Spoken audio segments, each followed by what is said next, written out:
ये जो पैसों की गणित है ना, इसे समझना बहुत ही मुश्किल है। आप मेहनत करके जितना पैसा कमाओ उतना ही खर्चा हो जाता है और एंड में तो पता ही नहीं चलता है कि गया कहाँ, एकदम गायब हो जाता है। फिर लगता है एक पॉइंट के बाद कि इसको कहीं बचाना चाहिए, इन्वेस्ट करना चाहिए। लेकिन ये जो इन्वेस्टमेंट जैसी चीजें होती है ना, इसको सुनकर के दिल बैठ जाता है कि पता नहीं ये क्या है, ये कोई अलग ही बात होगी, बहुत ही मुश्किल सी और डिफिकल्ट सी। तो एक काम करते हैं, आपको ये तो पता है कि इन्वेस्ट करना चाहिए, लेकिन आपको जो तरीके हैं उनसे बड़ा डर लगता है कि कहीं कुछ गड़बड़ नहीं हो जाए, कोई प्रॉब्लम नहीं हो जाए, लॉस नहीं हो जाए। तो डोंट वरी, आप सिर्फ आधा घंटा इन्वेस्ट कीजिए इस समरी पर, और बाकी जो चीजें हैं जितने आसान तरीके से समझाई गई है वो आपका काम बहुत ही आसान कर देगी, जहां पर आप समरीज को पढ़, सुन, देख और शेयर भी कर सकते हैं। तो आइए जानते हैं इस समरी के बारे में, जिसका नाम है let's talk money, you have worked hard for it, now make it work for you, जिसे लिखा है मोनिका हलन ने। और इस समरी की अगर बात की जाए तो डेट, इक्विटी, एसेट, इन्वेस्टमेंट, अगर आप भी औरों की तरह है तो ये 4 शब्द सुनकर पक्के से आपका भी सिर ना दर्द करने लगेगा। ये आपको पूरी तरह बेकार लगता होगा और आप उनके बारे में सीखने में बिल्कुल भी इंटरेस्टेड नहीं होंगे, है ना? लेकिन बदकिस्मती से आप इन शब्दों से बच नहीं सकते और ना ही आप अपने फाइनेंशियल मुश्किलों से बच सकते हैं, क्योंकि समय आ गया है कि आप आगे बढ़कर फाइनेंस के बारे में पढ़ें और सीखें। ये जो पैसा है ना, ये तभी डरावना हो सकता है जब आप उसे डरावना समझें। इस समरी में आप सिंपल फाइनेंशियल सिस्टम के बारे में सीखेंगे। आप सीखेंगे कि अपने पैसों का हिसाब रखना कितना आसान है और ऊपर कहे गए 4 शब्दों का आसान मतलब भी समझेंगे। तो पैसों के बारे में बात करना या सोचना मुश्किल हो, ऐसा जरूरी नहीं है। ये एक नया पर्सपेक्टिव आज आपको मिलेगा। तो आइए इस जर्नी को हम शुरू करते हैं और सबसे पहले बात करते हैं द मनी ऑर्डर। अब ये क्या है, आइए जानते हैं। क्या कभी ऐसा भी समय रहा है आपके साथ जब आप अपने पैसे के बारे में चिंता नहीं कर रहे थे? जब आप काम पर जाते हैं तो आप बिल्स पे करने के बारे में सोचते हैं। बस में जब ड्राइवर आपको बताता है कि बस का किराया बढ़ गया है, तब आप चिंता करते हैं। आपको कैफे में एक पेस्ट्री खरीदने में भी बहुत बुरा लगता है कि आप इस पैसे को बाद के लिए बचा सकते थे, हालांकि आपको अच्छी पेस्ट्री खाए हुए बहुत समय हो गया। तो कितना ही कुछ क्यों ना कर ले, आपको ये पैसे से जुड़ी प्रॉब्लम कभी खत्म होती दिखाई ही नहीं देती। लेकिन इन सभी परेशानियों का हल है, सॉल्यूशन है। कोई भी अपने फाइनेंशियल मैटर को खुद हैंडल कर सकता है। इसे बहुत कॉम्प्लिकेटेड होने की जरूरत नहीं है। अपनी फाइनेंशियल लाइफ को एक पैसे के बक्से की तरह देखिए। अगर आपको आसान लगे तो आप इसे पिग्गी बैंक की तरह भी देख सकते हैं। आप उस मनी बैंक को अपनी कमाई से भर देते हैं और आप किराया, रोज के खर्चों और इमरजेंसी जैसे खर्चों के लिए उस बॉक्स से पैसे निकालते हैं। अक्सर महीने के आखिर में उस बॉक्स में कुछ पैसे बच जाते हैं। वो बचे हुए पैसे आपके बच्चों के कॉलेज के खर्चे या आपके रिटायरमेंट प्लान में जा सकते हैं। अब ज्यादातर लोग यहीं पर गलती करते हैं। उन्हें लगता है कि मनी बॉक्स में बचे हुए पैसे इन्वेस्टमेंट के लिए है। वो तुरंत से स्टॉक्स खरीदने के बारे में सोचते हैं या फिर अपने पेंशन प्लान में इन्वेस्ट करने के बारे में। इस्तेमाल करने का यही सबसे अच्छा तरीका नहीं है? तो हाँ, ये सही तरीका है, लेकिन ये आपका सबसे पहला कंसर्न नहीं होना चाहिए। अगर आपके पास बचे हुए पैसे हैं तो आपको सबसे पहले इन्वेस्टमेंट के बारे में नहीं सोचना चाहिए। उस बचे हुए पैसे को मेडिकल इमरजेंसी, नौकरी चले जाने या किसी फैमिली मेंबर की डेथ जैसी इमरजेंसी के लिए संभाल कर रखने के बारे में सोचना चाहिए। इसलिए आपका पहला कंसर्न यही होना चाहिए कि ऐसे अनएक्सपेक्टेड समय के लिए, जिसे हम कहते हैं अड़ी भगत, उसके लिए आप कुछ पैसे अलग करके रखें। खास तौर पर उस समय के लिए जब आपको ज्यादा पैसों की जरूरत पड़ सकती है। तो मनी ऑर्डर को समझने के बाद अब बात करते हैं डोंट स्टैश दैट कैश। मतलब ये कि इस बुक की जो ऑथर है मोनिका, वो अपनी दोस्त अनु से बिल्कुल ऑपोजिट है।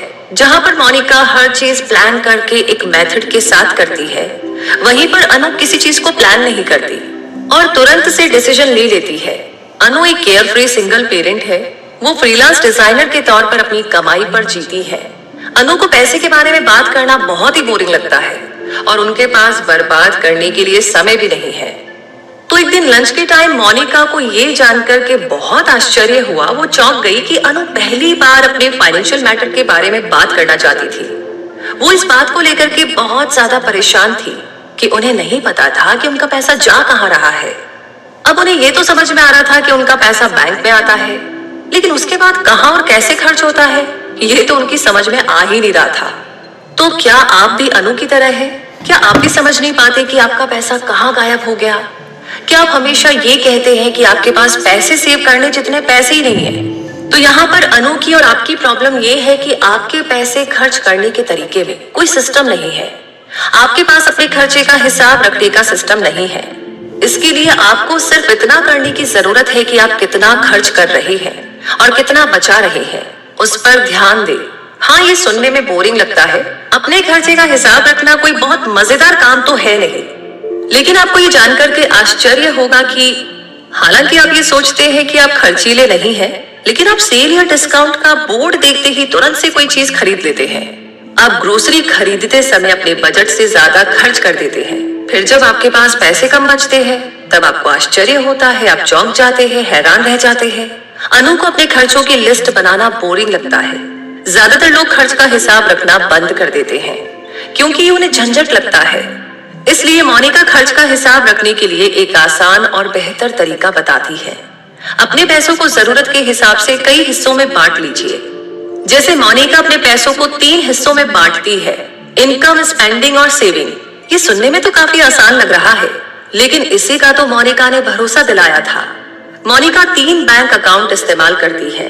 उन 3 बैंक अकाउंट को उन्होंने अलग अलग नाम दिया है। वे नाम है इनकम अकाउंट, स्पेंडेड अकाउंट और इन्वेस्टेड अकाउंट। वैसे नाम में बहुत ताकत होती है।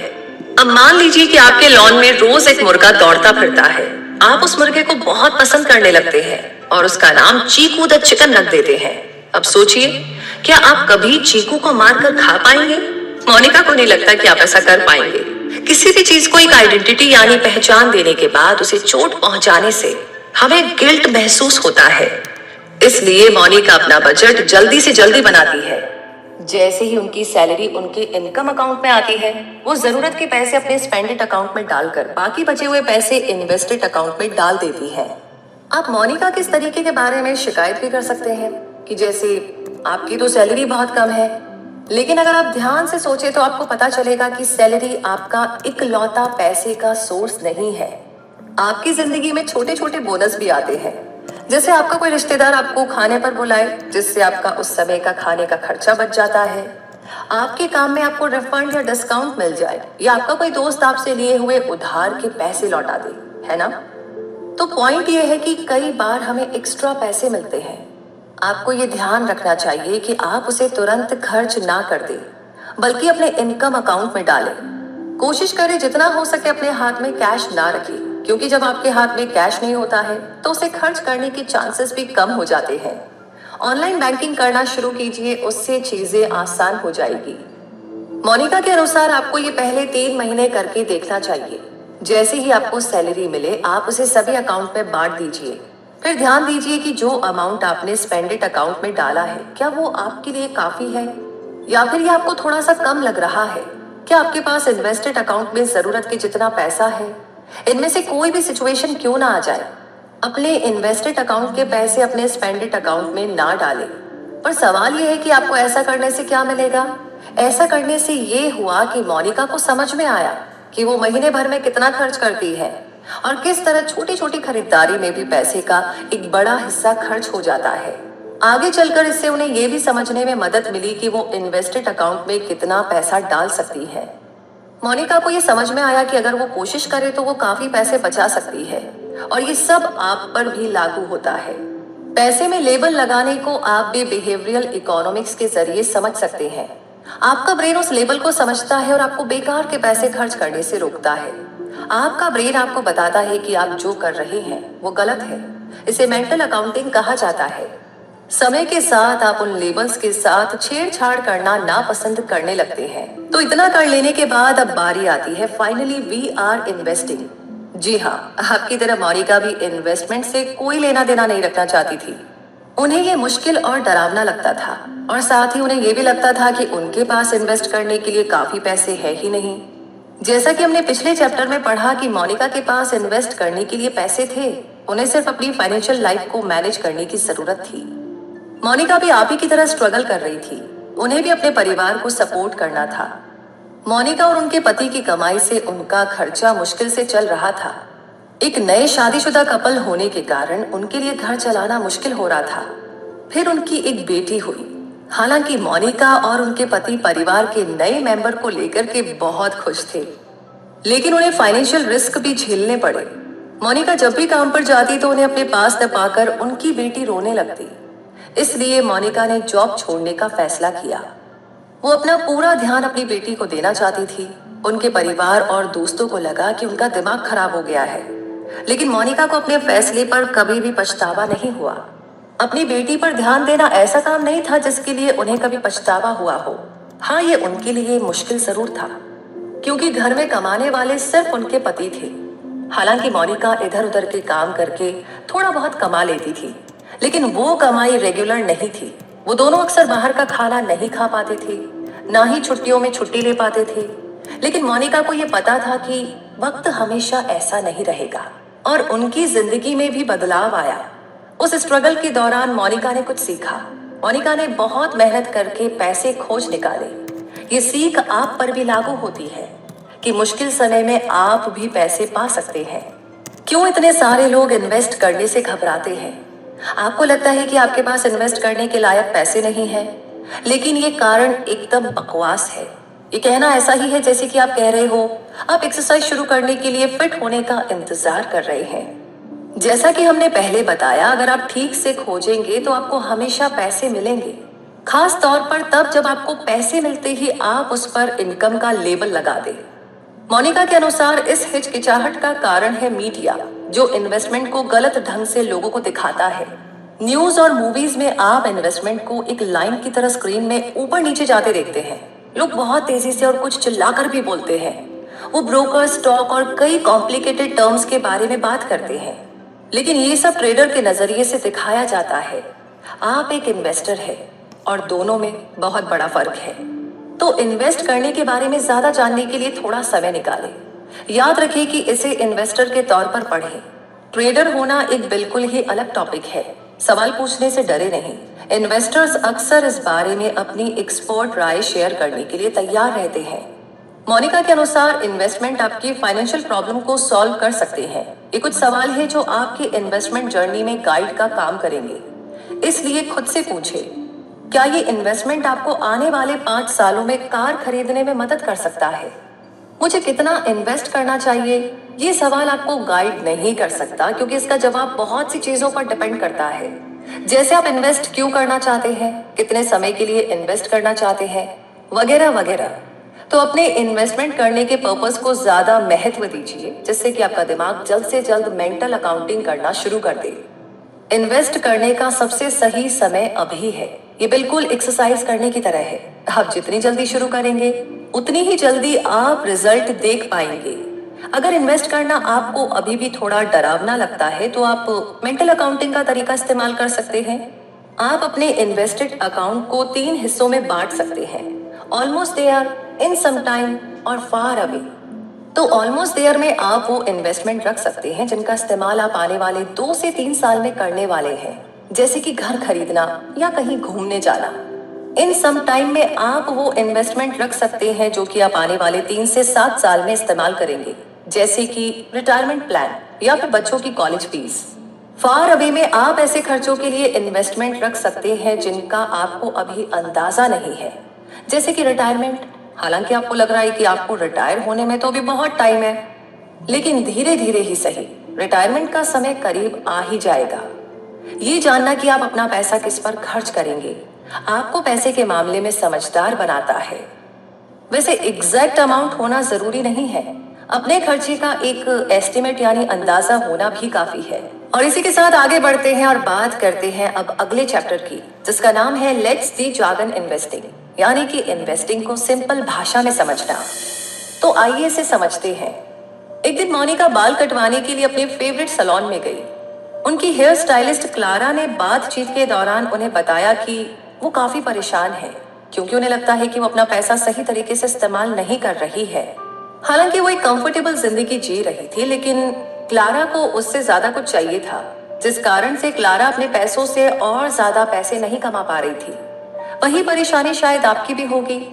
फाइनेंस के बारे में बात करना क्लारा को बिल्कुल पसंद नहीं था। उनके अकॉर्डिंग तो वो फाइनेंस को समझने के लिए बहुत ही बेवकूफ थी, कुछ भी उन्हें नहीं पता था। इससे मोनिका को ये समझ में आया कि इसी रीजन से बहुत से लोगों में फाइनेंशियल स्किल्स की कमी होती है। आप बस इसे सीखना ही नहीं चाहते हैं।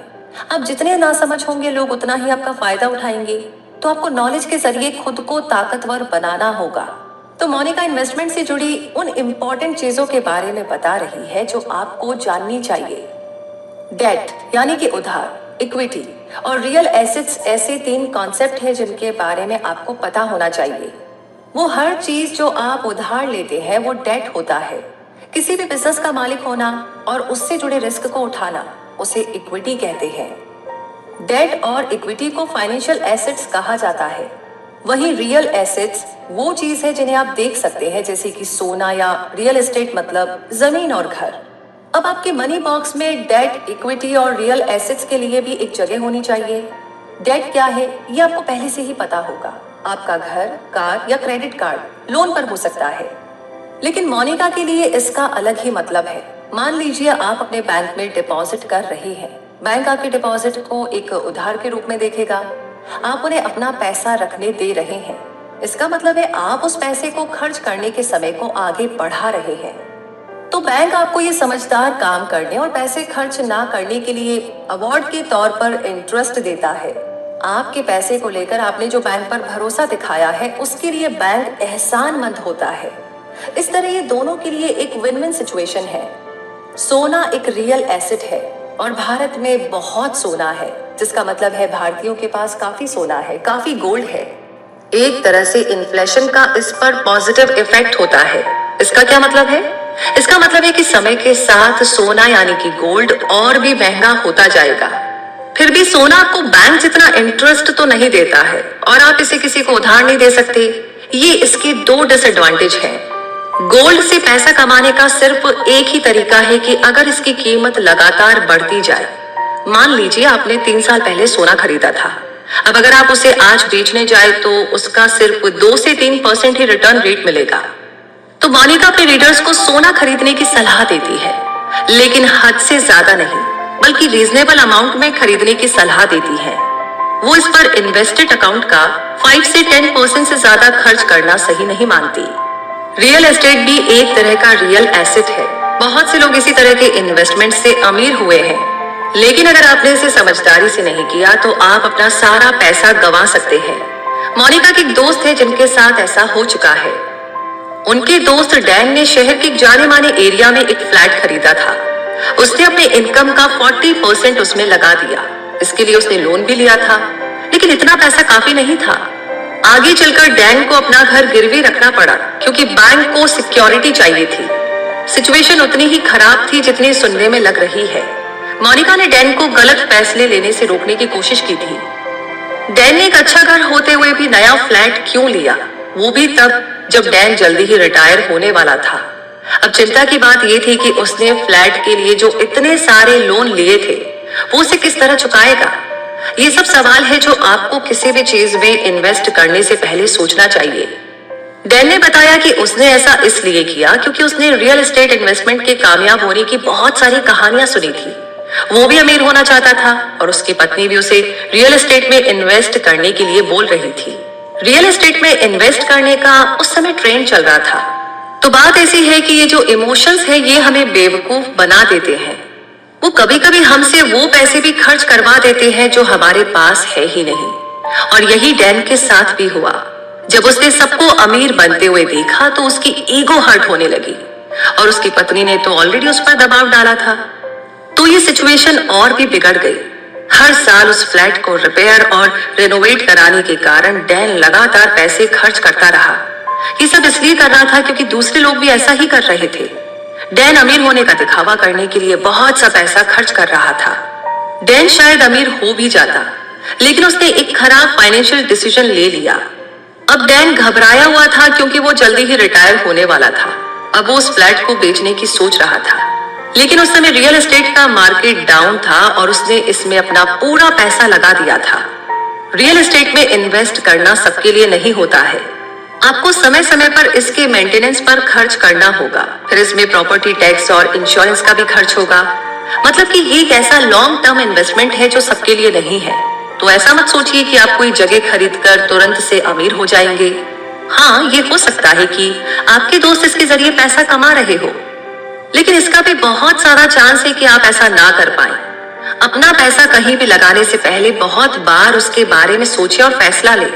तो इस चैप्टर में इतनी अमेजिंग और कमाल की बातों को समझते हुए अब आगे समझते हैं पुटिंग इट ऑल टुगेदर, यानी कि बुफे में हर इंसान अपनी प्लेट में वही खाना लेता है जो उसे खाना पसंद है। अब यहाँ पर शायद एक 15 साल की लड़की को फ्राइड खाना ज्यादा पसंद हो तो वो ऑयली खाना लेगी, जैसे फ्राइड चिकन या फिर किसी तरह की मिठाई। लेकिन उसकी माँ जो भी 40 की होने वाली है, उनकी हेल्दी खाना लेने के चांसेस ज्यादा है, जैसे कि सलाद या सुशी। खाने की पसंद की तरह ही हमारे खर्चे भी अलग अलग होते हैं। अगर आप पैसे के मामले में सावधान रहना चाहते हैं तो आपको कोई चीज सिर्फ इसलिए नहीं खरीदनी चाहिए क्योंकि आप खरीद सकते हैं। आपको मनी बॉक्स याद है ना? आप जो भी चीज खरीदे उसकी आपके मनी बॉक्स में जरूरत होनी चाहिए, या यूं कहिए कि आपको वही प्रोडक्ट खरीदना चाहिए जो खरीदने के लायक हो। अब आपको कैसे पता चलेगा कि वो प्रोडक्ट खरीदने के लायक है या नहीं? तो इसके लिए कुछ खरीदने के लिए आपको 3 चीजों का ध्यान रखना चाहिए। सबसे पहला है उसकी कॉस्ट, यानी कि कीमत। किसी भी चीज को खरीदने से पहले उसकी कॉस्ट देखना आम बात है। कॉस्ट 3 तरह की होती है, उसमें से एक है प्रोडक्ट की कॉस्ट, जैसे कि बस की टिकट। दूसरा है ऑन गोइंग कॉस्ट, इसमें आपको कोई प्रोडक्ट अपने पास रखने के लिए बार बार पे करना पड़ता है, जैसे कि ज्यादा पैसे कमाने के लिए पैसे इन्वेस्ट करना। तीसरा है एग्जिट लोड, ये वो पैसा है जो आपको तय समय से पहले बाहर निकलने के लिए देना पड़ता है, जैसे कि मान लीजिए आपके पास लाइफ इंश्योरेंस है, लेकिन कुछ कारणों से आपको बीच में वो कॉन्ट्रैक्ट तोड़ना पड़े तो कॉन्ट्रैक्ट तोड़ने के लिए आपको इंश्योरेंस कंपनी को पैसे देने पड़ेंगे। और अब आती है दूसरी चीज जिसका आपको ध्यान रखना है, वो है उसका रिटर्न। आप किसी भी इन्वेस्टमेंट का रिटर्न सोचकर ही उसमें इन्वेस्ट करते हैं, इसीलिए कभी भी इन्वेस्ट करने से पहले ये देख लीजिए कि उस प्रोडक्ट की रिटर्न देने की काबिलियत कितनी है। ऐसे प्रोडक्ट से संभल कर रहिए जो एब्सोल्यूट नंबर्स इस्तेमाल करते हैं, जैसे कि इंश्योरेंस। एक इन्वेस्टमेंट एजेंट आपको किसी एक खास स्टॉक में 1 लाख रुपए इन्वेस्ट करने के बारे में बताता है और कहता है कि उसके बदले में आपको 5 लाख रुपए का रिटर्न मिलेगा। तो ये सुनने में तो बहुत अच्छा लगता है ना? लेकिन यहाँ पर एक चीज है जिसे एजेंट आपको नहीं बताता, वो ये है कि उस 1 लाख को 5 लाख बनने में 30 साल लगेंगे। आपके इन्वेस्टमेंट का रिटर्न हर साल सिर्फ 5.5% होगा। रिस्क और रिटर्न को अच्छे से समझ लीजिए। छोटे रिटर्न आपको आसानी से मिल जाएंगे, लेकिन बड़े रिटर्न, जैसा कि हमने पहले ही बताया, उसमें काफी रिस्क होता है। बड़े रिटर्न के लालच में ज्यादा पैसा इन्वेस्ट ना करें। अब बात करते हैं तीसरी चीज की, जो है एग्जिट कॉस्ट, यानी समय से पहले निकलने की कीमत। इन्वेस्टमेंट में लॉक इन पीरियड होता है, मतलब आप एक तय समय से पहले अपना पैसा नहीं निकाल सकते। ये कंपनीज का तरीका है ये पक्का करने का कि आप अपने इन्वेस्टमेंट में और पैसे डालते रहेंगे। अगर आपने कॉन्ट्रैक्ट तोड़ने की कोशिश की तो आपको उसके लिए पे करना पड़ेगा। ये एग्जिट लोन जैसा ही है। ट्रेडिशनल प्लान को तोड़ना मुश्किल होता है, जैसे लाइफ या चाइल्ड इंश्योरेंस पॉलिसी। मान लीजिए आपने शुरू के 3 साल के अंदर ही पे करना बंद कर दिया, तो ये भी तो हो सकता है कि आपको आपका पैसा वापस ना मिले। इसलिए आपको कॉन्ट्रैक्ट साइन करने से पहले उसे अच्छे तरीके से पढ़ लेना चाहिए। और इन सारी बातों को सुनने और समझने के साथ साथ पहुंच गए हैं हम इस समरी के कंक्लूजन पर। तो आइए एक बार फिर से दोहराते हैं कि कौन कौन सी इंपॉर्टेंट चीजें हैं जो हमें करनी है और हमेशा ध्यान में रखनी है। तो मुद्दा मामला ऐसा है कि सबसे पहले तो आपने सीखा कि पैसे बचाना सबसे आसान काम है। आपका ये कहना कि सेव करने के लिए पैसे तो बचे ही नहीं है, तो सिर्फ ये एक बहाना है। इससे बचने के लिए आपको बस एक मनी बॉक्स को विजुअलाइज करना है। ये वो मनी बॉक्स है जिसमें आप अपनी इनकम रखते हैं और यहीं से आप खर्च के लिए पैसे निकालते भी हैं। आपको अपनी प्रायोरिटीज समझने की और उस पर ध्यान देने की जरूरत है। अगर आपके पास पैसे बचे हैं तो उसे तुरंत इन्वेस्ट करने के बारे में ना सोचे, उसे इमरजेंसी के लिए बचा कर रखिए। दूसरी चीज जो आपने सीखी वो ये है कि आप अपने फाइनेंशियल सेटअप के बारे में जितनी जल्दी सोचेंगे उतना अच्छा है। अपने पैसे के लिए एक सिस्टम बनाइए, उसे कॉम्प्लिकेटेड होने की जरूरत नहीं है। अपने पैसों को जरूरत के हिसाब से बांटे। मोनिका इसके लिए 3 कैटेगरी बताती है, इनकम, स्पेंडिंग और सेविंग। तीसरी चीज जो आपने सीखी वो है जानकारी की ताकत, यानी लर्निंग की पावर। आपको इन्वेस्टमेंट तब तक डरावना लगता है जब तक आप इसके बारे में जानकारी नहीं ले लेते।